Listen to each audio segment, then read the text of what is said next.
And now, Fastened Like Nails with Dr. Mark Hamby.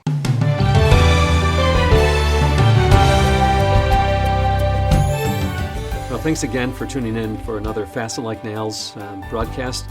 And today we're going to be looking at our last episode of friendships, and particularly shrewd friends and honest and truthful friends. So Molly and Colin, thanks for being here again. Thank you.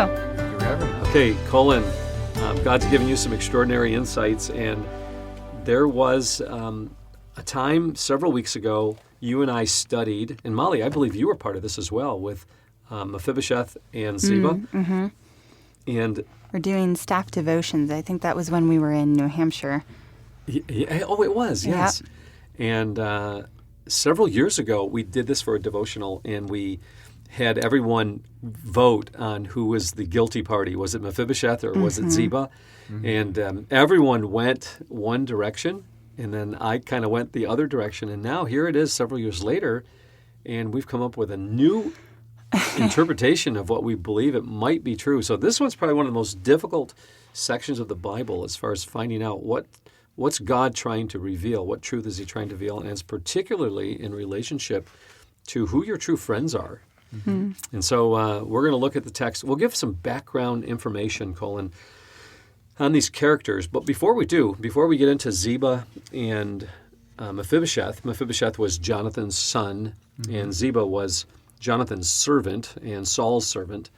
But before we go into those two characters in 2 Samuel, we're going to look at some shrewd friends. And you wrote up something on shrewd friendships. But before we even talk about the shrewd friendships, I think it would be good for our listeners to really know what is a true friend. What is a friend? What does it mean to have a friend? Yeah. So the Hebrew word for friend is mem-resh ayin, and it's mera, and it comes from the root word ra'ah, which is shepherd. Oh, that's cool. And in Psalm 23, it says, "The Lord," meaning Yahweh, "is my ra'ah, my shepherd." Huh. And implicit in the word ra'ah is the idea of protection, provision, companionship, and affection. Interesting. It's kind of a companion word to see as well, isn't it? Yeah, absolutely. The shepherd sees his flock. He looks over his flock. And so as we're friends with each other, we're shepherding each other. You know, it's interesting. The Hebrew word for evil is ru'ah. It's ru'ah. So it's kind of like, how do you know who your true friends are? Are they really the kind that are good for you, or are they the kind that really will pull you apart? Well, it's funny you say that, because there's only 2 times in 2 Samuel where the word mera is used. And both times it's about the same person. David? No. Do you know who it is? Wait, are you talking about the word for evil? No, the word for friend. Oh. This word for shepherd and friend. Let's guess, Molly. One person in the Bible? One person is mentioned twice about him. I Abraham? Nope. Nope. Oh, no. In 2 Samuel. In 2 Samuel. Oh, in 2 Samuel. And you can't say Jonathan, because that's who I'm choosing. Okay. Who do you got? Who do you going to go with? I'm going to say... You know I'm right. David. David, okay. 50-50. Who is it? Hushai. Oh. Yeah. Hushai. In 2 Samuel 15, David... Wait a minute. Hushai. Who in the world is Hushai? Well, Hushai was David's mera.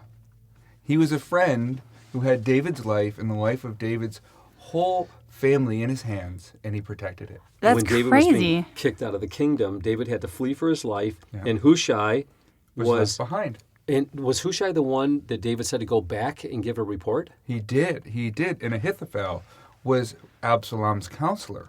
Ooh. And it was either he could choose. Absalom had to choose between Ahithophel and Hushai. Whoa. And he knew that Hushai was David's friend. He did. So who did he choose? He chose Hushai.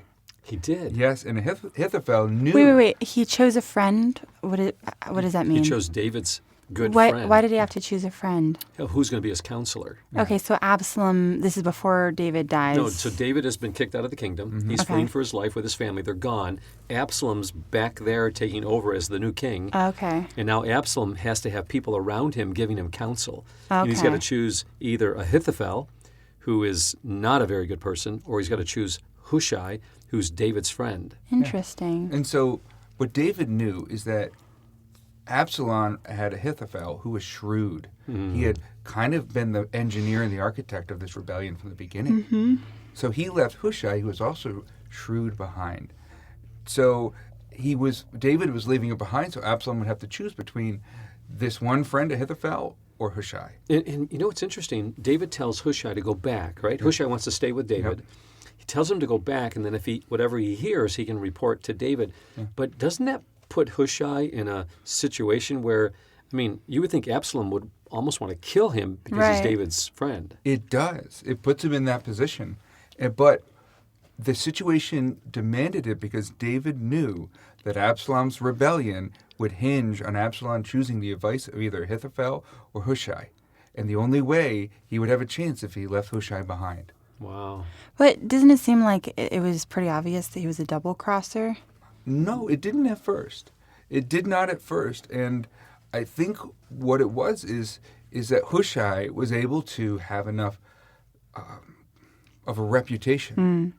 And so Hushai goes in there, and his job is to protect David. And so he's a true friend. He's standing up in adversity.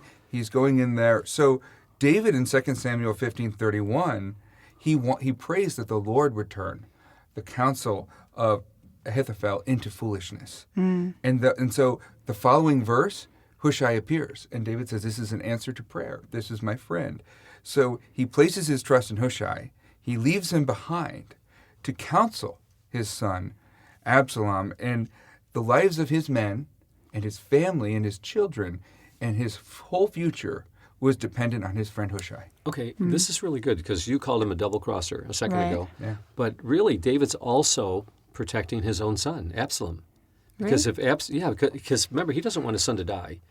You know, Joab kills him after he tells him not to hurt him. But Joab kills Absalom? yeah. Oh, whoa. Yeah, when Absalom got Spoiler his alert. hair stuck in the branch and he's dangling in the air, and then Oh, man. Joab has him killed. But what's interesting about this is that David really cares for his son Absalom. And so David knows that the only way that Absalom is going to be protected is for him to get the advice of Hushai, which even though Absalom's going to lose the kingdom, he's going to be protected. You know, because Ahithophel's going to lead Absalom into worse and worse type of behavior. And so David's he's really doing what's right for his son by giving counsel to the counsel of Hushai. Well, and the thing is it all comes down to Hushai's loyalty and friendship to David. And loyalty and friendship prove itself when there's an opportunity. You know, this is the moment where Hushai can abandon ship or he can stay with David. This is where you find out love and truth and loyalty. This is where you find out what's going to happen. And for Ahithophel, it's the same thing. This is a moment where are you going to trust conventional wisdom in Hushai and what David did, or are you going to trust me who engineered this rebellion for you? And you see, Absalom's not going to trust his advisor, Ahithophel. He's going to trust Hushai. And David is going to trust Hushai.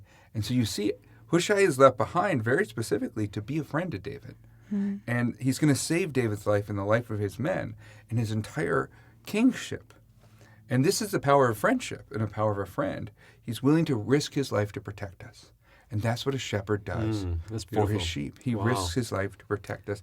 In John 15, Jesus says, he's our shepherd, and we're his friends. And he tells us, no greater love has many man than this, to lay down his life for his friends. And by dying, Jesus, he rescues us from this punishment. And he gives us this new life, just like Hushai was able to do for David, but greater, because this is an eternal rescuing. That's awesome. There is a book that we just released. In fact, just came out. You guys were showing me the cover when we were Drawn walking Together in. Under Fire. What's it called? Drawn Together Under Fire. And it's a story about a young man whose parents die. He was well off, and his parents die. Now he's in poverty, and he gets a job. Am I thinking of the wrong story? I think so. Which one's this one? This is about, there's two boys, and each of them has a sister. And Oh, that's that story. Okay. it used to be Cabin and Castle. Okay, so I'm thinking of the story where the young man You is... thinking of More Than Conqueror? Yeah, More Than Conqueror. Okay. Okay, there's a story that we haven't printed yet. It's coming out soon. Coming soon. It's called More Than Conqueror, and it's about this young man. He's wealthy, loses everything after his parents die, and he gets a job as a clerk And there's another young man in there that was not his friend, but they hung out together in a group. And this other guy's much larger, more muscular, and he's always putting this young man, his friend, down, always humiliating him in front of other people.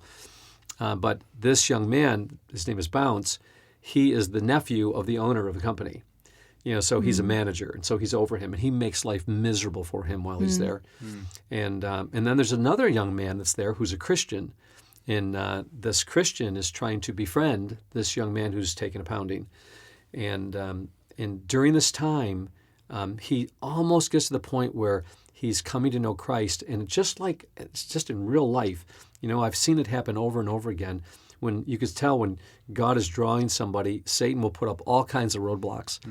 And so Bounce, this evil young man, he makes life miserable for this other young man, and so much so that he tries to entrap him, and then he gets fired. And Bounce is the one that fires him.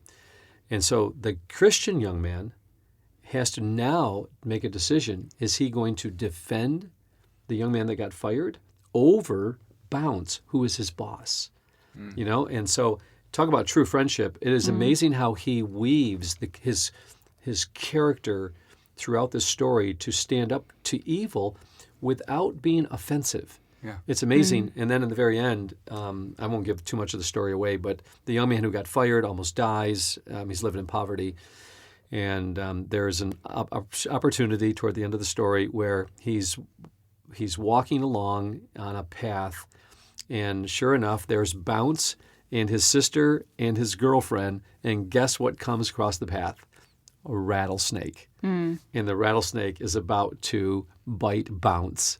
And the young man saves the day that had gotten fired, and a couple years have gone by now, and everyone's talking about his heroic character. And Bounce, when the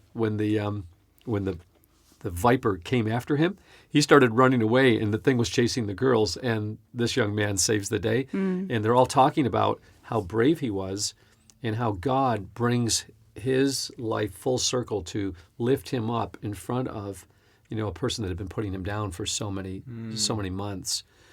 So in a lot of ways, that's what I see in David and Hushai. Hushai was that kind of friend. He was willing to stick closer than a brother. And that's another verse I want to talk about briefly. So Colin, just bring us up to speed here. Hushai and David, just kind of bring some concluding remarks with Hushai and David. Yeah, so the story of Hushai and David is a story about the value of friendship, and it's a story about the mutual role that friends have for each other, the responsibilities we have towards each other, like a shepherd has with his sheep. You're supposed to see yourself as your friend's shepherd, and your friend as your shepherd. And what you're supposed to do is you're supposed to protect your friends. You're supposed to provide for them, have companionship, compassion on them, look over them, but not bully them or boss them, but a loving kind of an oversight over them. So when a friend's not around, you speak well of them, and you encourage them, and you care for them. And that's one of the values of friendship. You do that for each other. And beautiful. That's what Jesus is for us. And that's what we're supposed to be for each other. So, Colin, that is just a beautiful picture of what true friendship is all about. Caring for one another, protecting one another. I like what you said earlier, protecting that person's name when they're not around. That takes courage. It does, and it takes loyalty, and it takes more than courage and loyalty. It takes a self-sacrificing love, an abiding love, a kind of love that you have for someone that doesn't fade away. I was watching a play years ago, and Satan was accusing this believer, and this believer was just getting beaten down in this drama play. And I tell you what, it brings tears to my eyes every time I think about it. And as this believer is getting just beaten down to the ground, all of a sudden these dark figures come out. And these dark figures, this is during this drama play, they're surrounding this young girl, and they're just pummeling her. She's being pummeled. She originally had a white gown on, and all of a sudden the gown is being ripped to shreds, and then all she's got now on is this like this sackcloth type of clothing on. It was all part of the play, and all of a sudden, as these dark beings, these demons are just pummeling her, and she's hearing all of these lies of the devil. The devil's out there now, and he's telling her all of these horrible things that she's done, and all of these things. As we're talking about friends being loyal to one another and protecting one another, we have an advocate with the Father, Jesus Christ the righteous. So when Satan is accusing us, who is he? He's the accuser of the brethren. As Satan is accusing us to God, we have an advocate, the advocate, Jesus Christ. And in this play, as these demons were pummeling this girl and Satan is accusing her of all of these things, all of a sudden, Jesus comes out in the crowd, and he just, and then it's really something. As Jesus comes out, all of a sudden they turn from her to him. And then all of a sudden, Jesus lifts her out from the middle and pulls her out, and Jesus goes in the middle and takes her place. And they start pummeling him. And as they're pummeling him, it's a picture of, obviously, the cross. And as they're pummeling him and beating him up, all of a sudden, he's lifeless on the ground. And they're just in ecstatic joy that they won the battle. They won the battle. He's dead. And then they're dancing around him, and then all of a sudden, it's kind of like time passing. 3 days have passed, and all of a sudden, he gets up, and his clothes go from black to pure white. It's just one of those things that takes place in the play. It's this beautiful transformation of, I don't know how they did it, with the clothing changed from black to white, showing that Jesus took upon himself all the sins of the world. He became black for us. He who knew no sin became sin for us. And so there he is in the middle of the floor. As they're dancing around him, somehow his garment changes to pure white, and he rises off his feet with the most incredible, magnanimous strength. And as he rises up, all the demons, it's like a bombshell. They burst in the air and they go backwards. You know how Pilgrim did it? Yeah. They just burst backwards, and there's this huge flash and like a bomb going off, and all the demons, and then they flee.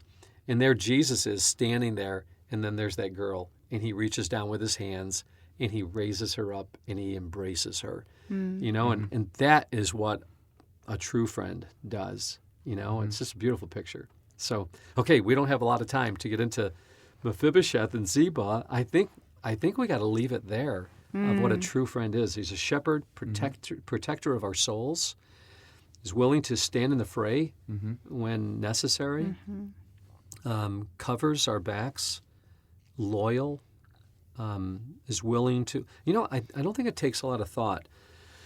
Like Molly, if someone was talking about you, and I was in earshot of it, it wouldn't take more than a second to stand up and say, "Hey, that's uncalled for. That's unnecessary, and it's not true. Can we talk about this privately? Because you're talking about a friend of mine."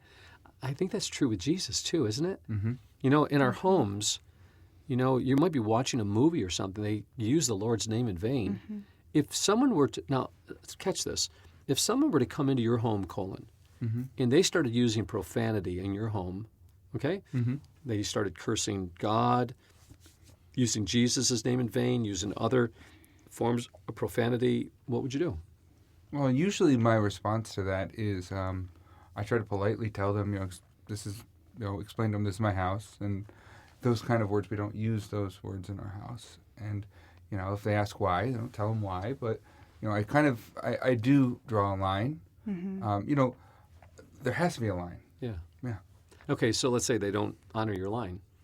That's when you decide if they're kids, you got to send them home. If they're adults, you got to send them home. Okay, good. That's good. awesome. And that's the same thing we need to do with our media. Our media, we can't converse with them, but we just need to shut it off and say, like, you're not going to talk about my God in my home like this. It's just simple as that. You're talking about my God. I'm going to stand up for my God. He's my friend, and I'm his friend, and I'm going to honor his name. So I have a question. Yeah. We've been talking about how to find these certain types of friends. This is kind of the last one of that. And we've talked a lot about how to find the right friends. And this is kind of like a little bit of an encouragement to be this type of friend, like a shepherd to someone else. How do you live that out? What are some things that you can do to be like this? You were mentioning, Defending you. someone's like slandering your friend, stick up for them. But you also talk about defending the weak in general. So how do you really live this out with a close friend? Well, for me, Colin, Molly, I think I need to live it out for my friend and build them up, show them that I care, protecting, being encouragement. You've always said, some of the things that you need most in life is just encouraging words. That's important. I think that's important for all of us. Yeah, I think it's important to encourage them when they're discouraged. Encourage them. I think it's important to show them you love them in more than just words. Our relationship is very strong, and one of the reasons it's very strong, at least from my perspective, is that you live this out very well with me. You show all kinds of respect. So for a man, it's respect. For a woman, it's protection and care. Mm-hmm. At least that's what the books say. Okay. Molly's giving me a strange look. I'm just listening. Let's say that's what it is. Women need security and care. Men need respect and honor. I think the scriptures seem to point that out too. Wives or husbands. Love your wives. Love your wives, but protect them as a weaker vessel. So there's a protection with a weaker vessel. And for men, wives, honor your husbands. So I think that honor and respect is important. Yeah. But Colin, you do that really well with me. I've noticed that you do that around campus here. You're always talking highly of me, and I just that encourages me. That deepens our friendship. Yeah. I think in my younger years, I had a lot of brothers. And the temptation was when another brother wasn't around to laugh about him. And we always said, it was kind of like the old Bugs Bunny cartoons. And Elmer Fudd, he points his thumb over, what a maroon. That's actually where the term Nimrod comes from in a negative sense. Elmer Fudd was hunting and Bugs Bunny said, what a Nimrod. He was actually referencing the hunter of men from Genesis, Nimrod. Oh, that's crazy. But there's a temptation when you're younger to be like, what a buffoon. And, as I got older, I realized, what if I just say, I love that guy in that moment, in that space, wow. and I take the group in a different direction, a direction of building up and not tearing down. And so when we're laughing about goofy things we do, I just love that guy. He's awesome. Isn't he so much? And then that's cool. Is so much better. And then you know what it does? It tells everyone else, like, if I'm talking about you, it's in the context of love, and I'm going to tell everyone how awesome you are. And so you're comfortable with me because you know that I love you and I care for you, and it builds you up and in their eyes, which is only going to benefit you, my friend, which will benefit me. So it's a kind of like a just really healthy thing to do that we don't do sometimes because of our own insecurities, and by trying to lift ourselves up, we actually push ourselves down. By trying to make ourselves better than someone else or appear better or smarter, we actually don't earn the trust of our peers. But when we build other people up, they look better. And in doing that, we're healthier. There's a girl that came here a couple years ago, and she was very loud. Her laugh, just sometimes I felt like my ear, I could break my eardrums, and I just felt like, I just don't think I'm going to be able to warm up to this girl, But time, several weeks passed, and I realized that I was judging her for how I felt, rather than me taking initiative to make her feel loved and honored here, and that we want you here. And so God just kind of convicted me because it was like an intrusion upon my ideal space here. I've made everything the way I want it, and so now I've got all these people. Now we've got 30 people here, and it's like, okay, guys, hey, I'm Dr. Mark. Hey, do you know who I am? People walk by and like, who is he? Oh, but, totally. But so all of a sudden, God convicted me, and I started changing to get to know her and started to build into her life. And it was like a month and a half later, she had to go to a wedding. And her laugh, you can hear it. I can be up in my office. I could hear her all the way in the cafeteria. Her laugh is so loud. And she was gone for like 4 days. Yeah. And I was up in my office, and I felt like something's wrong. And I walked downstairs, and I said to Sarah, I'm like, something is wrong. And it was either you or Rainey looked at me, and you said, she's not, I'll just tell your name, Emily's not here. And I'm like, that's it. Her laughter's not here. Mm-hmm. And today, now it's been over a year, I just can't live without her laughter here. I look so forward. It's just not the same without her here. And I love her so much, So God's been so good, and that's how we protect one another. Molly, so we take initiative to build into one another's lives. And we do what God does. He sees the best in us. We see the potential in other people. And if you choose to look at the best in other people, that's only going to be beneficial. Jesus Christ, the advocate, the righteous one. He stands, he pulls us out, he stands in front, he protects us. He is our friend. Yes. God bless. We'll look forward to doing this again next time. Ziba and Mephibosheth, which will be like the very last one. Molly, we've got to do it. Yeah. So we're going to have to do like a bonus section let's do it. of Ziba and Mephibosheth. God bless. We'll look forward to doing this again soon. You've been listening to Fastened Like Nails, a presentation of Lamplighter Ministries. Our mission is to make ready a people prepared for the Lord by building Christ-like character, one story at a time. To learn more about our family collection of rare books, dramatic audios, or guild programs, visit lamplighter.net. To hear more podcasts, search for Fastened Like Nails wherever you listen to podcasts. If you have a question you would like to submit for the Lamplighter team, visit lamplighter.net/podcast and fill out the form. That's lamplighter.net/podcast.